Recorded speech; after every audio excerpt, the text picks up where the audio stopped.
राजनीतिक दलों को बहुत पर्सनल अटैक से बचना चाहिए।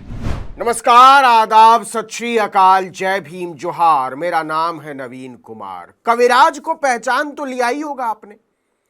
इस मनोहर पोथी पर आगे चर्चा करेंगे, लेकिन फिलहाल तो एक राष्ट्र एक चुनाव के लिए तैयार चुनाव आयोग की तैयारियों की हालत यह है कि वो 1 तारीख पर 20 दिन भी टिका नहीं रह पाता, क्योंकि वोटिंग से केवल 10 दिन पहले चुनाव आयोग ने उत्तर प्रदेश, पंजाब और केरल में उपचुनाव की तारीखें बदल डाली। तीनों राज्यों की 14 विधानसभा सीटों पर अब 13 नवंबर की जगह 20 नवंबर को वोटिंग होगी। इसमें उत्तर प्रदेश की 9 सीटें हैं, पंजाब की 4 सीटें हैं, केरल की 1 सीट है। रिजल्ट 23 नवंबर को ही आएंगे। तो सवाल है कि चुनाव आयोग ने ऐसा क्यों किया? चुनाव से कौन भाग रहा है? जनता भाग रही है, चुनाव आयोग भाग रहा है, या भाजपा भाग रही है? इस पर अलग अलग तरह के ख्याल और विचार हो सकते हैं, लेकिन समाजवादी पार्टी के अध्यक्ष अखिलेश यादव ने चुनाव आयोग और भाजपा की हालत पर जमकर चुटकी ले ली है। उन्होंने सोशल मीडिया पर लिखा कि टालेंगे तो और भी बुरा हारेंगे। पहले मिल्कीपुर का उपचुनाव टाला, अब बाकी सीटों के उपचुनाव की तारीख। भाजपा इतनी कमजोर कभी न थी। दरअसल बात यह है कि उत्तर प्रदेश में महाबेरोजगारी की वजह से जो लोग पूरे देश में काम रोजगार के लिए जाते हैं, वो दीपावली और छठ की छुट्टी लेकर उत्तर प्रदेश आए हुए हैं और उपचुनाव में भाजपा को हराने के लिए वोट डालने वाले थे। जैसे ही भाजपा को इसकी भनक लगी, उसने उपचुनाव को आगे खिसका दिया, जिससे लोगों की छुट्टी खत्म हो जाए और वो बिना वोट डाले ही वापस चले जाए। ये भाजपा की पुरानी चाल है, हारेंगे तो टालेंगे। मतलब अखिलेश यादव ने खुल्लम खुल्ला आरोप मढ़ दिया कि चुनाव आयोग भाजपा की कठपुतली है और वो किसी भी तरह से भाजपा को हारते हुए नहीं देखना चाहता। इसलिए उसी के हिसाब से चुनाव की तारीख बढ़ाई गई है। अखिलेश यादव के शब्दों पर गौर कीजिए। जैसे ही भाजपा को इसकी भनक लगी, उसने उपचुनाव को आगे खिसका दिया। लेकिन हम लोग तो यही जानते हैं कि कोई भी पार्टी ना चुनाव की तारीख तय कर सकती है और ना ही इसको टाल सकती है। फिर अखिलेश यादव क्यों बोल रहे हैं कि उपचुनाव को भाजपा ने आगे खिसकाया है? देखिए, चुनाव आयोग की दलील सुनिए। उसका कहना है कि तारीखों में बदलाव भाजपा, कांग्रेस, आरएलडी और बसपा की मांग पर की गई है। इन पार्टियों का कहना था कि 15 नवंबर को कार्तिक पूर्णिमा और गुरु नानक देव जी का प्रकाश पर्व है। वहीं केरल में 13 से 15 नवंबर तक कल्पाती रास्तोल सेवम मनाया जाएगा। इससे वोटिंग पर असर पड़ता। यह बात हजम इसलिए नहीं होती कि चुनाव आयोग कह रहा है कि केरल में 13 से 15 तक 3 दिन का त्योहार है, मजा खराब हो जाएगा वोटिंग की वजह से।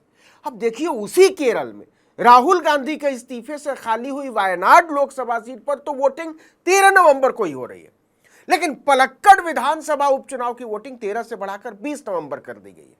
दोनों केरल में है। एक अंतर है यहां, जानते हैं क्या? वायनाड में बीजेपी दूर दूर तक लड़ाई में नहीं है, लेकिन पलक्कड़ में कम से कम वो लड़ाई में है। और अगर प्रचार का ज्यादा मौका मिले तो उसको लगता है कि उम्मीद बढ़ सकती है। तो क्या अखिलेश ठीक बोल रहे हैं कि ये भाजपा की पुरानी चाल है, हारेंगे तो टालेंगे? इसे लेकर राजनीतिक दलों और विश्लेषकों के शक की सुई इसलिए भी घूमती है कि मुख्य चुनाव आयुक्त राजीव कुमार ने व्रत त्योहार पर पूरी पीएचडी कर रखी है।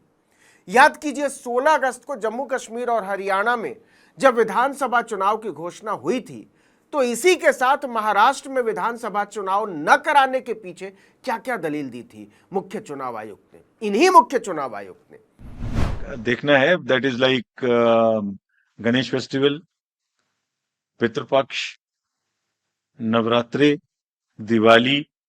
इतनी महीन जानकारी रखने वाले राजीव कुमार केरल, पंजाब, यूपी के त्योहार का पंचांग देखने में कैसे चूक गए? देखिए, 22 अक्टूबर को सारा पंचांग और पोथी पत्रा देखकर यही हुजूर तारीखों की घोषणा करते हैं।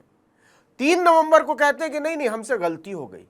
क्या ये मामला इतना सीधा लगता है? देखिए, जहां तक यूपी की बात है तो अखिलेश यादव की दलील दरकिनार नहीं की जा सकती है कि छठ का त्योहार मनाने लाखों लोग पहुंचते हैं।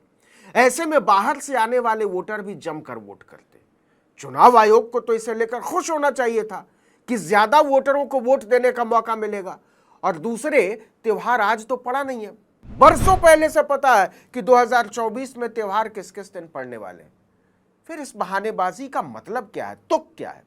और रही बात कांग्रेस या आरएलडी के विरोध की, तो झारखंड में तो कांग्रेस 4 दिन से बोल रही है हिमंता बिस्वा शर्मा दंगा भड़का देंगे, नफरत फैला रहे हैं, उन्हें प्रचार से हटाओ। तो कहां सुन रहा है चुनाव आयोग? इस पर तो राजीव कुमार शेरो शायरी पर उतर आते हैं। बदर साहब का एक शेर याद आता है,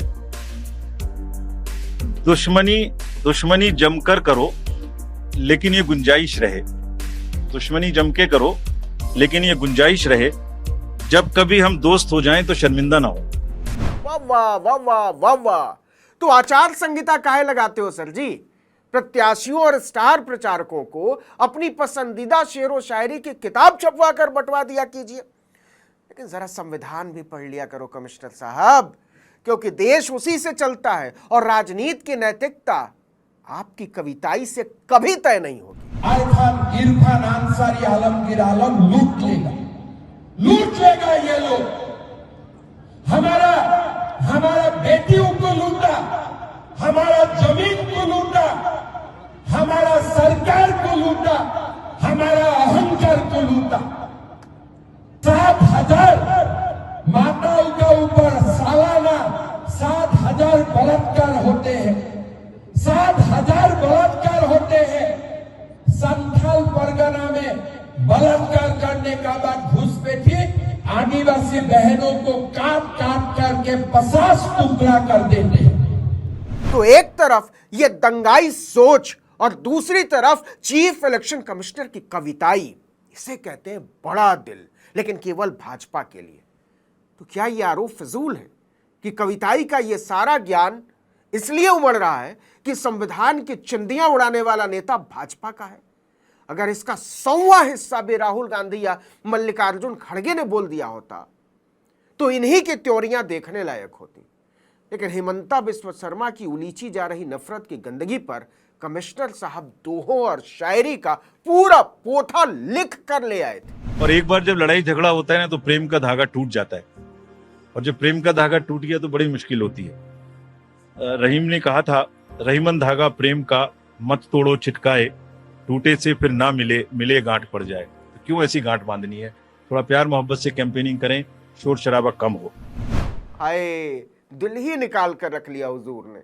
साहित्य अकादमी वालों को इनके नाम पर विचार करना ही चाहिए, क्योंकि आचार संहिता का चाहे जितना सत्यानाश हुआ हो साहब के समय में, लेकिन शेरो शायरी में, मनोरंजन में कमी नहीं होने दी है।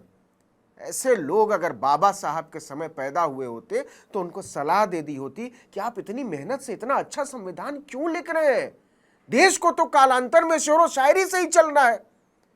ये एक ऐसा चुनाव आयोग है जिसने चुनाव में सत्ता के आतंक के आगे अपनी आंख, अपनी जुबान और अपने कान सब बंद कर रखे हैं।